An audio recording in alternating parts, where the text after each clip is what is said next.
저는 서울에 살고 있는 30대 여성입니다. 이 이야기는 지금도 가족끼리 절대 먼저 꺼내지 않는 기억입니다. 생각만 해도 숨이 막히고 가끔은 그날 이후 시간이 멈춘 것처럼 느껴집니다. 당시 저는 20살 대학생이었습니다. 학교를 다니면서 부모님이 운영하시던 식당에서 아르바이트를 하고 있었습니다.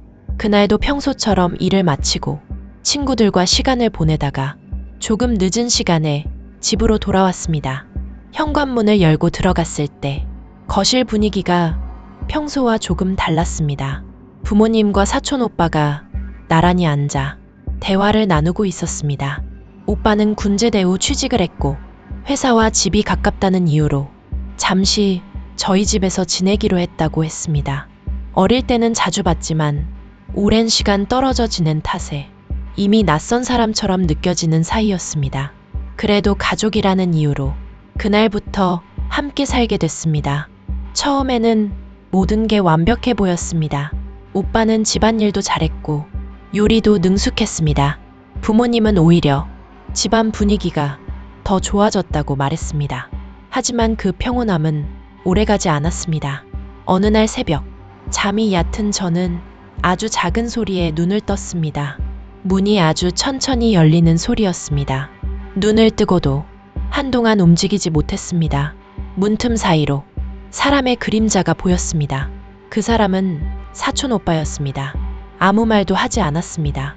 그저 문 앞에 서서 가만히 안을 들여다보고 있었습니다.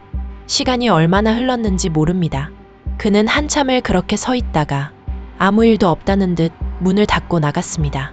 그 순간 이유를 알 수 없는 공포가 등골을 타고 내려왔습니다. 그날 이후로 저는 오빠를 의식하게 됐습니다. 자연스럽게 거리를 두기 시작했습니다. 그러던 중 오빠는 제게 남자 이야기를 꺼냈습니다. 회사에 괜찮은 사람이 있다며 소개해주겠다는 말이었습니다. 그 말이 이상하게 불편했습니다. 이유는 설명할 수 없었지만 본능적으로 거절했습니다.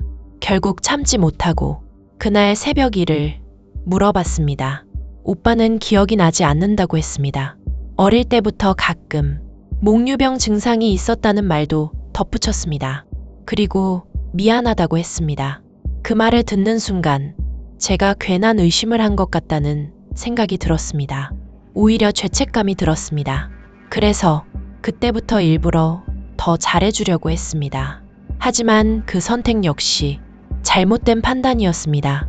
얼마 후 오빠는 낯선 남자를 집으로 데려왔습니다. 회사 선배라고 했습니다. 그 사람의 눈빛이 지금도 기억납니다. 집안을 훑어보는 듯한 시선, 사람을 보는 눈이 아니라 무언가를 확인하는 눈이었습니다. 그 이후로 그 남자는 자주 집에 드나들기 시작했습니다. 부모님이 없는 낮 시간에도 아무렇지 않게 집 안에 들어와 소파에 앉아 TV를 보고 있었습니다. 그 장면을 보는 순간 참고 있던 감정이 터졌습니다. 그 이후로 그 남자는 더 이상 오지 않았습니다. 하지만 그게 끝이 아니었습니다. 얼마 지나지 않아 오빠는 아빠와 등산을 다녀왔습니다. 그날 아빠는 크게 넘어질 뻔했다고 했습니다. 그때는 단순한 사고라고 생각했습니다. 하지만 그건 시작에 불과했습니다. 어느 날 새벽 부모님 방에서 비명이 들렸습니다. 몸이 먼저 움직였습니다. 문을 열고 들어간 순간 그 장면은 지금도 머릿속에서 지워지지 않습니다. 사촌 오빠가 아빠의 목을 양손으로 조르고 있었습니다. 엄마는 울부짖으며 말리고 있었고 아빠의 얼굴은 점점 창백해지고 있었습니다. 겨우 오빠를 떼어냈고 아빠의 목에는 선명한 손자국이 남아 있었습니다. 그날 이후 우리는 결론을 내렸습니다. 더 이상 함께 살 수 없다고. 오빠는 아무 설명도 없이 집을 나갔습니다. 그리고 한 달 뒤 믿을 수 없는 소식을 들었습니다. 사촌 오빠가 스스로 생을 마감했다는 소식이었습니다. 장례식장, 회사 사람들이 몇 명 와 있었지만 그 선배라는 남자의 모습은 보이지 않았습니다. 그리고 그날 우리는 진실을 알게 됐습니다. 오빠는 회사에서 지속적인 괴롭힘과 협박을 당하고 있었습니다. 가족에게 해를 가하겠다는 말에 순종할 수밖에 없었다고 합니다. 새벽에 제 방에 들어왔던 일, 아빠를 해치려 했던 일, 모든 것이 그 남자의 짓이었습니다. 오빠는 끝까지 벗어나지 못했습니다. 지금도 저는 누군가 문을 열면 잠에서 깨고 아빠는 그날 밤을 잊지 못합니다. 이건 분노도 아니고 증오도 아닙니다.